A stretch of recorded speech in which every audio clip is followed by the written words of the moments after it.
Okay, we are with Sam Adams, the Assistant Chief of Pine Mountain Search and Rescue. Our search and rescue unit here in the Letcher County Pine Mountain area is getting ready to celebrate a milestone. Sam, can you tell us what that milestone is? It'll be 10 years in service. 10 years in service. Wow, that's a long time. I bet you've seen a lot and actually experienced a lot since you've done this, haven't you? We've seen a lot of things we wish we hadn't seen. I guarantee it.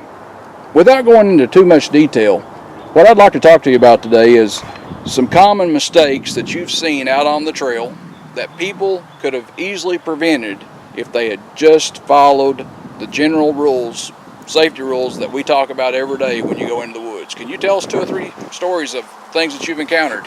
Sure. Well, we've encountered people who have left, ignored signs, safety signs, that kind of thing. They've left the trailhead much too late to get where they're going and get back out, and they went ill-equipped. You might get people who left at 2 o'clock when they should have left at 10 o'clock to get where they're going and make a round trip. Wear tennis shoes and hoodies in the middle of winter. And signs plainly tell you that the top of the weather can change at the top of Pine Mountain. We had a group of 40 college students who got lost at one time, at the same time. Now, was this a local bunch of college students, or were they from out of town? No, they were from out of state. Out of state. They were here on an alternative spring break, helping poor people fix their houses up. And they decided to hike to Bad Branch Falls, which is a very popular hiking spot here. It's a state nature preserve, part of a Kentucky wild river, one of the cleanest streams in the state. They decided almost at the falls that they were going to hike to High Rock, which is another part of that same preserve. Now, High Rock is on the very top of Pine Mountain. It's not the highest point, but it's on the very ridge of Pine Mountain. This was in late February, early March. They left about 2 o'clock in the afternoon, so it got dark before they ever got off the mountain. Now, let me interrupt you just a moment. If I remember correctly, at the entrance to Bad Branch Falls, there's actually a sign that specifically says, "Do not attempt this trip unless you start early in the morning and allow yourself all day to travel." Am I correct on that? I think it says 10 o'clock in the morning. Okay. And the problem was it was a nice day like this at the bottom of the mountain. By the time they got to the top, there was 6 or 8 inches of snow still on the ground. And that night it dropped down to 18 degrees. They had 1 flashlight among them out of 40 people. They ran their cell phones down trying to use the flashlights on the cell phones.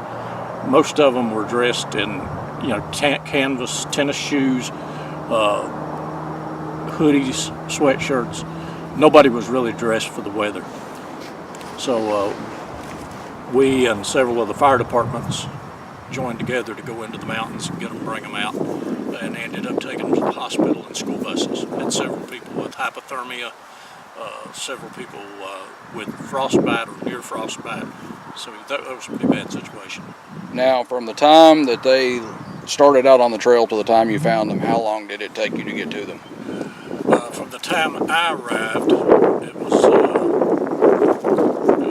don't know exactly, it was probably 8 hours by the time we got back to the hospital from the time I arrived. It's plenty long enough to get hurt or to get frostbite or anything, go hypothermic real quick. Yeah.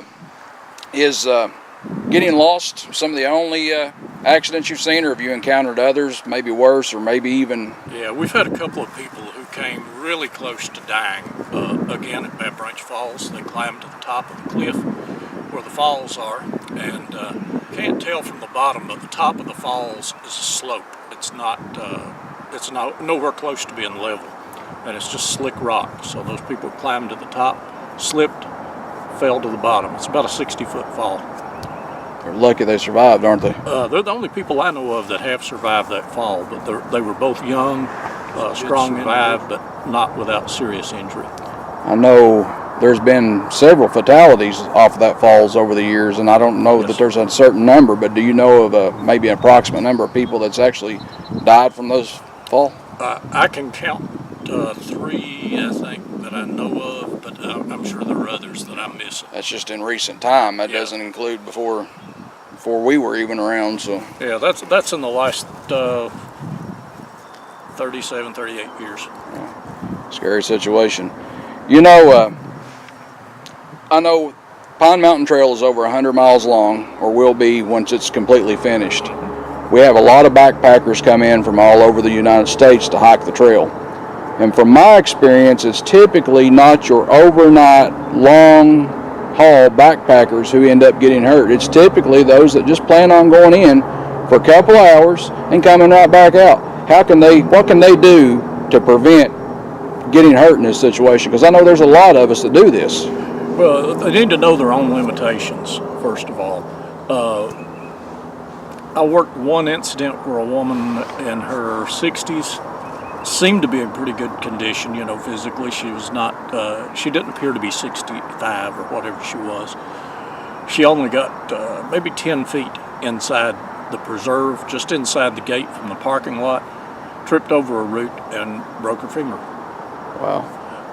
This was not even on a difficult part of the trail, but it was something that happened. And it happens when you have osteoporosis or something like that, so you should know that you have those limitations.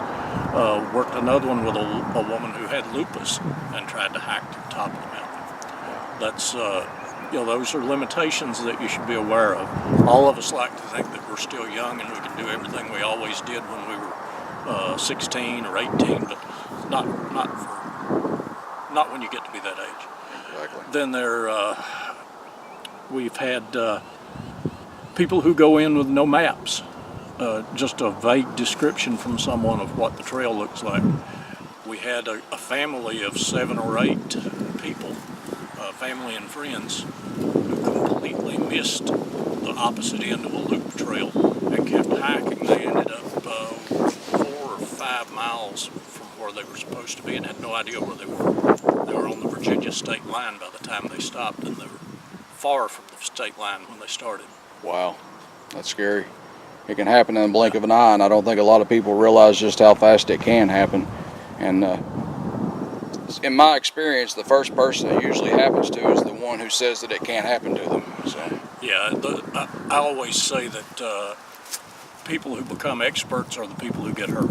that's very true. I am very careful never to think that I'm an expert on anything, because that's a problem. If you look at people who get shot cleaning their guns, most of those people are so-called experts. They're people who carry them every day. They become an extension of their body, and they just do things that are unsafe because they're so used to doing it.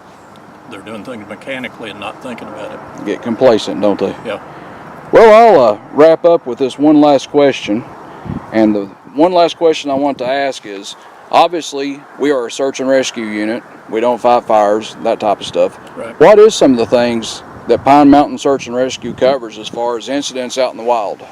If someone is lost, can't find their way back, if somebody gets out into the woods and gets hurt, we're not an ambulance service. We don't transport people to the hospital, but we transport people out of the woods to a spot where they can be picked up by ambulance, by helicopter,